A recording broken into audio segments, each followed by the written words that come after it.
শুক্রবার সন্ধ্যা ৭টার পর রাজধানীতে বজ্রসহ বৃষ্টির দেখা মিলেছে। এর মধ্যে কোনো এলাকায় শিলাবৃষ্টি হয়েছে।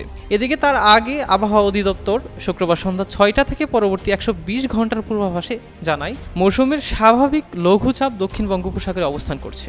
এর প্রভাবে প্রথম দিন রংপুর, ঢাকা, ময়মনসিংহ ও সিলেট বিভাগের কিছু কিছু জায়গায় এবং রাজশাহী, খুলনা ও বরিশাল ও চট্টগ্রাম বিভাগের দু এক জায়গায় অস্থায়ীভাবে দমকা হাওয়া ও বিদ্যুৎ চমকানো সহ বৃষ্টি বা বজ্রবৃষ্টি হতে পারে। এর মধ্যেই পূর্বাভাস অনুযায়ী বৃষ্টির দেখা মিলল।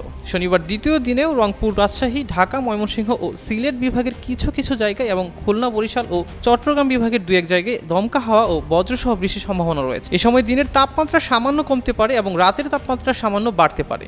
রোববার তৃতীয় দিনে রাজশাহী, ঢাকা, খুলনা, ময়মনসিংহ ও সিলেট বিভাগের কিছু কিছু জায়গায় এবং রংপুর, বরিশাল ও চট্টগ্রাম বিভাগের দু এক জায়গায় অস্থায়ী দমকা হাওয়া ও বজ্রসহ বৃষ্টি হতে পারে। সোমবার ও মঙ্গলবারে দেশের সব বিভাগের দু এক জায়গায় অস্থায়ীভাবে দমকা হাওয়া ও বিদ্যুৎ চমকানো সহ বৃষ্টি বা বজ্রবৃষ্টি হতে পারে।